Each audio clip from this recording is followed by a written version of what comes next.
BOCO, it's buy once, cry once. You know, these are actually my personal kayaks too.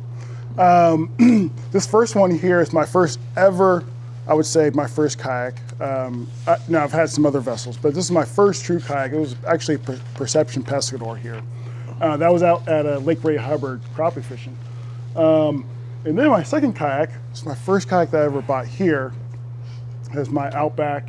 And then my third and my fourth were PAs, and now I'm in a new canoe. But the point though is that with this is, you know, the value versus cheap, right? And so you want to buy a value or a really good value kayak for you. And luckily right now you guys already, either you're online and you know about Mariner sales or you're here with us.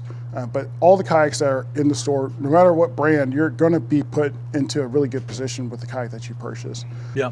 For me, like I mentioned, I started with a Pelican that I borrowed from a friend of mine. And I thought, I was like, all right, this, you know, you can get this. I think got a Dick's Sporting Goods for like $200. But I loved it so much.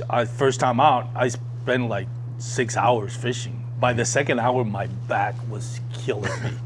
Like, I was like, this is killing me. So I needed to like, okay, I'm gonna get my own kayak, but I want a kayak that I'll be comfortable fishing for 6 hours or 8 hours. So second kayak was an Ascent 12T from Bass Pro Shop, which has a lot better seat. I realized is I need a seat that has a, you know, like an armrest, not an armrest, but a backrest.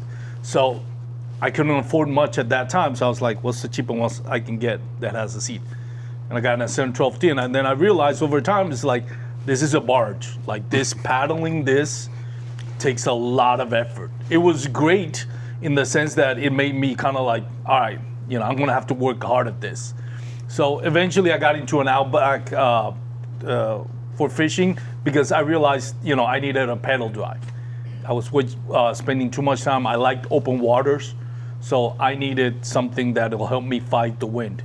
And then I realized after time that I like to go deep into creeks and small areas, but the problem was there's a lot of overhand branches and, you know, walkways and all that. And every time I was out in my Outback, I had to like put my rocks down and then put it back up. So I moved up to a PA 14, which has the horizontal rod storage. The point is, as you grow with this, you're gonna realize more and more what you like to do.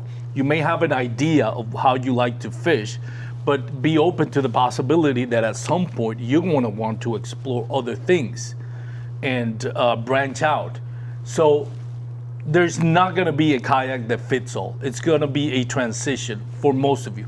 Some of you may be figured it out for the first time. That's what you want to do, and you don't need anything other than that, and that's fine. Yep. Some of you are going to grow into doing other things and expand and realize you need a better tool for it, or you're in a position where you can afford a better tool. Yep. So it's that understanding. A lot of times I hear Chad Hoover says a lot with KBF, which I understand his point of view. He said buy once and that's it. Buy your second kayak first.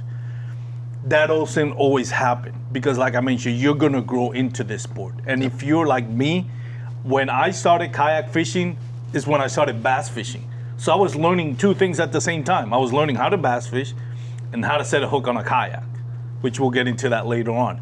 So if you already know how to bass fish and you know you bass fishing is what you want to do, that's different. If you know that crappie fishing and that's what you're going to be doing, then that's a little bit easier decision to choose a kayak.